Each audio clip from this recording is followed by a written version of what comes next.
Special intensive revision sir என்று சொல்லக்கூடிய ஒரு சிறப்பு தீவிர திருத்தம். இந்த சிறப்பு தீவிர திருத்தம், அதாவது ஸ்பெஷல் இன்டென்சிவ் ரிவிஷன் 12 மாநிலங்களில் இந்திய தேர்தல் ஆணையத்தால் ஒவ்வொரு மாநிலம் அவருடைய அறிவுறுப்படி மேற்கொள்ளப்பட்டு தமிழ்நாட்டில் பொறுத்த 4ஆம் தேதி என்று தொடங்கப்பட்டது. ட்ரைனிங் இப்போ கொடுத்துட்டு இருக்காங்க பிஎல்ஓஸ்க்கு. அதே போன்று எங்களுடைய கட்சி சார்பிலும் சரி, இந்த பிஎல்ஓ அந்த BLA 2 ட்ரைனிங் அட்டன் பண்றாங்க. இப்போ சமீபத்து இந்த 4ஆம் தேதி நேற்று தொடங்கின அந்த சூழ்நிலையில பல மாவட்டங்களிலிருந்து தலைமை கழகத்திற்கும் பொதுச் செயலாளருக்கும் எங்களுக்கும் வந்த தகவல், பொதுவாகவே BLO அவர்தான் இந்த வாக்காளர் படிவத்தை ஒவ்வொரு வீடாக சென்று கொடுக்க வேண்டும். கொடுக்கப்பட்ட அந்த படிவத்தை அந்த BLO என்று சொல்லக்கூடிய பூத் லெவல் ஆபீசர், பாகநிலை முகவர் என்று சொல்லுவாங்க, பூத் நிலை ஆபீசர், அந்த BLO அவர்தான் ரிசீவ் பண்ணணும், பெறணும். அதாவது கொடுப்பதும் அவர்தான், பெறுவதும் அவர்தான். இப்படி ஒரு பல மாவட்டங்கள்ல எல்லா மாவட்டங்களையும் தேர்தல் கமிஷனுடைய அறிவுரைப்படி அவர்கள் நடந்தால் நிச்சயமாக ஒரு முழுமையாக ஒரு வெளிப்படைத்தன்மையோடு ஒரு வாக்காளர் பட்டியல் உண்மைத்தன்மையோடு இருக்கும். ஆனால் பல மாவட்டங்களில் என்ன ஒரு நிலைமை என்று சொன்னால், இதற்கு நேர்மாறாக BLO 2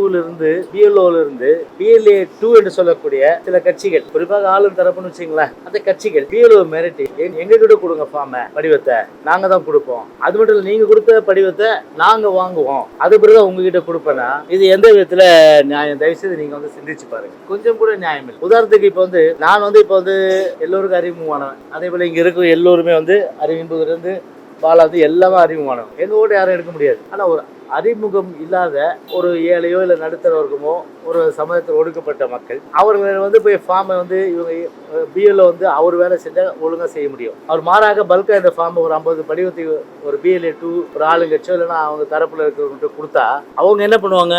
வேண்டியவங்க வேண்டாதவங்க அந்த மாதிரி பார்த்து தான் அந்த அப்ளிகேஷனை கொடுப்பாங்க. அப்போ அந்த போய் சேராது. சரி, ரிசீவ் பண்ணுறதுன்னு பார்த்தீங்கன்னா இவங்க போய் கேட்பாங்க. எங்ககிட்ட கேட்க முடியாது, ஏன்னா எங்கிட்ட அடி வாங்குவாங்க தெரியும் நல்லா. அதனால் எங்ககிட்ட கேட்க முடியாது. அதனால் ஒரு அப்பாவிங்கிட்ட போயிட்டு எங்கிட்ட கொடுங்க, நீங்கள் அங்கே போய் கொடுக்குறீங்க, BLO வரமாட்டார், BLA 2 நாங்கள் தான் அதிகாரம் பெற்றவங்க, எங்ககிட்ட கொடுங்க சொல்லி அந்த ஃபார்மை வாங்கி அந்த பாரத்தை இவன் பார்ப்பான். இதில் ADMK இதெல்லாம் அந்த ஓட்டு கிழிச்சு போட்டதாக்கும், DMK ஓட்டு இது சேர்த்துரு, அவன் தோழமை கட்சி ஓட்டு இது சேர்த்துரு.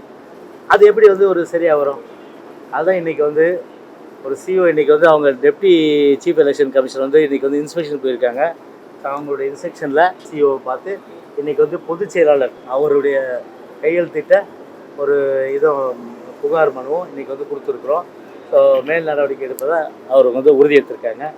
மேல் நடவடிக்கை பொறுத்தவரையில் முழுமையாக BLO மட்டுமே இந்த பணி செய்து அரசியல் கட்சிகள் ஒத்துழைப்பு கொடுக்கும். அரசியல் கட்சியை மானிட்டர் பண்ணலாம், அது மானிட்டர் பண்ணலாம். எங்கேயாவது ஈடுபட்டு போச்சுன்னா BLO தான் சொல்லணும், சார் இந்த வீடு எடுக்காமல் போயிட்டீங்க, இந்த வீடு எடுக்காமல் போயிட்டீங்க, நீங்கள் இதை எடுங்க நீங்கள் அப்படின்னு சொல்லலாம். அந்த ரைட்டெல்லாம் இருக்குது. ஆனால் அந்த படிவத்தையே வாங்கிக்கிறது, படிவம் ஃபில்அப் பண்ணப்பட்ட படிவத்தை திரும்ப அவரே வாங்கி அவருக்கு அவங்க கட்சிக்கு வேண்டாம் கிழிச்சு போடுறது, இந்த நிலைமையெல்லாம் வரக்கூடாது. இதனால் அங்கங்கே சட்ட ஒழுங்கு பிரச்சனைலாம் வரும். உங்களுக்கு தாங்க தலைவலி. அதனால் இந்த தலைவலி வராமல் இருக்கணும்னா, தீராத வழியெல்லாம் போகணும்னா நேர்மையாக நீங்கள் BLO மட்டுமே இந்த பணியை செய்தோம். அரசியல் கட்சிகள் நாங்கள் முழு ஒத்துழைப்பு கொடுப்போம். அது எந்த மாறுபட்ட கருத்துன்னு சொல்லிட்டோம். சரி, இப்போ கள்ளக்குறிச்சி நடந்திருக்குது, கள்ளக்குறிச்சி மாவட்டத்தில் இருக்குது. கள்ளக்குறிச்சியில் இப்போ இது கரூரில் நீங்கள் ஒரு முன்னாள் அமைச்சர் விஜயபாஸ்கரை நீங்கள் கேட்டு பாருங்க. மொத்தமாக பறிச்சுட்டு போயிட்டாங்க, திமுக எடுத்து போயிட்டாங்க. ஆமாம், எங்கே உங்ககிட்ட சொல்லிட்டு போவாங்கல்ல அவங்க. அதை ஃபில்அப் பண்ணுறதுக்கு வீட்டு தான் போகணுமாங்க. ஹோட்டலில் வச்சு பண்ணுவாங்க, லாட்ஜில் வச்சு பண்ணுவாங்க, அவங்க பாரில் வச்சு கூட பண்ணலாம், சர்க்யூட் ஹவுஸில் வச்சு பண்ணலாம், இல்லை எங்கே வேணாலும் பண்ணலாம். எதுக்கு போய் என் ஃபார்ம் அவங்கக்கிட்ட போகலாம் இல்லையா? எனக்கு உரிமை உள்ள ஃபார்ம் எப்படி அவங்கக்கிட்ட போகலாம்? எனக்கு வாக்களிக்கின்ற உரிமை கொடுக்கின்ற அந்த ஃபார்ம் BLOக்கு தான் உண்டு. எனக்கு வாக்களிக்கின்ற உரிமையை அந்த ஃபார்ம் கொடுத்து நான் ஃபில்அப் பண்ணி கொடுத்த பாடத்தை திரும்ப பெறுகின்ற உரிமை யார்? BLOக்கு தான் உண்டு. ஏன் போய் ஆளுங்கட்சிக்கு தரீங்க? இது கரூரில் ஏற்பட்டது. இது அதனால தான் ஸ்பெசிஃபிக் இல்லை, அந்தந்த மாவட்டத்தில் கம்ப்ளைண்ட் கொடுக்குறோம். அதனால தானே இப்போது நாங்கள் கம்ப்ளைண்ட் கொடுத்துருக்கோம். நாங்கள் அதாவது எங்கள் மாவட்ட செயலருக்கு பொதுச் செயலர் காலையில் சொல்லிட்டார், இந்த மாதிரி இந்த நிகழ்வுகள் அந்தந்த மாவட்டம் நடந்தால் கண்டிப்பாக நீங்கள் மாவட்ட ஆட்சித்தலைவர் தான் அந்தந்த மாவட்டத்துக்கு. சென்னை பொறுத்தவரையில் மாநகராட்சி ஆணையர், மாவட்டங்கள் பொறுத்தவரையில் கலெக்டர் மாவட்ட ஆட்சித்தலைவர்கிட்ட நீங்கள் நேரடியாக நீங்கள் போய் பெட்டிஷன் கொடுக்கணும். ஸோ நாங்களும் ரெடியாக தான் இருக்கோம். அதனால் இது இஷ்யூஸ் இல்லாமல் முழுமையாக வாக்காளர் பட்டியல் வரணும்னா BLO ஷார்ட்டாக சொல்லணும்னா அவங்க தான் வீடு வீடாக போகணும். அவங்களுக்கு ஒத்துழைப்பு கட்சிகள் கொடுக்கணும். அவங்க தான் பிஎல்ஓ தான் வீடு வீடாக போய் ஃபார்மை கொடுக்கணும். பிஎல்ஓ வந்து ஃபார்மை கொடுத்துட்டு ரிசீவ் பண்ணுறது, அது கியூஆர் கோடு இருக்குது. ஸோ அந்த கியூஆர் கோடை வந்து கொடுக்கும்போதும் எடுத்துருவாங்க, ரிசீவ் பண்ணும்போது எடுத்துருவாங்க. அதனால் இந்த பணியை வந்து முழுமையாக பிஎல்ஓ வச்சு பண்ணுங்கள். அரசியல் கட்சிகள் நாங்கள் வந்து உங்களுக்கு என்னென்ன ஒத்துழைப்பு கொடுக்கணுமோ அந்த அளவுக்கு எதிர்க்கிற அனைவரும் வந்து 30 நாட்கள் வந்து போதுமானதா இல்லைன்னு சொல்றாங்க. அது உங்களுக்கு போதுமானதா தெரியுதா? தம்பி, ஒரு விஷயம் நீங்கள் தெரிஞ்சிங்க, 1200 ஓட்டு தான் ஒரு மேக்ஸிமம் வந்து ஒரு எதுக்கு பூத்துக்கு 1200 ஓட்டு என்னும்போது வீடுகள் எத்தனை இருக்கும்? 300 இருக்கும். சரி, தேர்தல் காலத்தில் நீங்கள் வந்து பூத் ஸ்லிப் கொடுக்குறாங்கல்ல, அது ஒரு மாசமா கொடுக்குறாங்க? 4 நாள் சொல்லு அபினேஷ். 4 நாள் சொல்லுங்க ஸ்டாலின், நந்தினி சொல்லுங்க. இங்கேயே நீங்களே சொல்றீங்க, பத்திரிகையாளர் சாட்சி, 4 நாள் 5 நாள் சொல்றீங்க நீங்களே. அப்போ 4 நாள் 5 நாள் முடிக்கிற வேலை இது. ஒரு மாசம் வந்து டைம் கொடுத்துருக்காங்கன்னா 300 வீடுகளுக்கு போகிறதுக்கு ஒரு மாசமா டைமு? இதெல்லாம் வந்து எப்படின்னா டிஎம்கேக்கும் அவங்க தோழமை கட்சிக்கும் ஆட தெரியாதவனுக்கு அரங்கப்பத்தலன்ற கதை தான். தெருக்கோணல் ஆட தெரியாதவனுக்கு தெருக்கோணல். அந்த மாதிரி தான் எதாவது சாக்கு போகுது. ஏன்னா கள்ள ஓட்டு நம்பியே வாழ்ந்தவங்க, அவங்க கள்ள ஓட்டு நம்பியே இருக்கிறவங்க.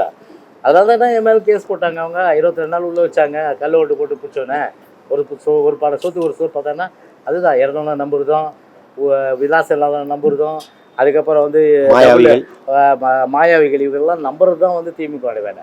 அதனால் சுருக்கமாக சொன்னோம்னா 300 வீட்டுக்கு வந்து ஒரு 7 நாள் 10 நாளுக்குள்ளவே போயிடலாம். 3000 வீடு கிடையாது. இதெல்லாம் அதுதான் யூனிட்டாக இருக்க. தமிழ்நாட்டில் வந்து 74,000 பூத்து இருக்குன்னு நினைக்கிறேன். கிட்டத்தட்ட வந்து யூனிட் நான் 74,000 பூத்து ஒரு பிஎல்ஓ பார்க்குறாரு. அவரால் ஒரு மாதம் முடியாதுன்னு சொல்கிறதுக்கு. ஒரு பிஎல்ஓ பார்க்குறது வந்து 1200 ஓட்டு, ஒரு பிஎல்ஓ போகிறது வந்து 300 வீடு 10 நாள்லேயே போகலாம். அதனால் வந்து அது திமுக வைக்கின்ற வாதம் வந்து அர்த்தமற்றது. என்ன தான் நாங்கள் சொன்னோம், நீங்கள் கோர்ட்டுக்கு போங்க, நாங்களும் கோர்ட்டுக்கு வருவோன்னு. எப்படி நீக்க முடியும்?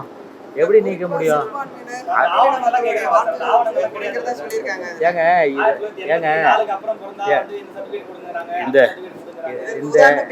அது எந்த வகையில் நீக்க முடியாது. உங்களுடைய வாக்காளர் பட்டியலில் இப்போ பேர் இருக்கா? பேர் இருந்தால் உங்களுக்கு ஃபார்ம் உங்களுக்கு. அப்புறம் என்ன? பேர் இருந்தால் ஃபார்ம் உங்களுக்கு வீட்டில் இருக்கீங்களா? இருந்தால் ஃபார்ம். கற்பனை சொல்கிறதுனா இல்லாத ஆளுக்கு தான் எவிடன்ஸ் எல்லாம் நீங்கள் வந்து கொடுக்க வேண்டிய ஒரு சூழ்நிலை இருக்கும்.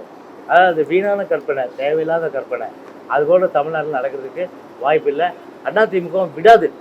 போதுமா? அதிமுகவும் அரசியல் சொல்லியிருக்காரு.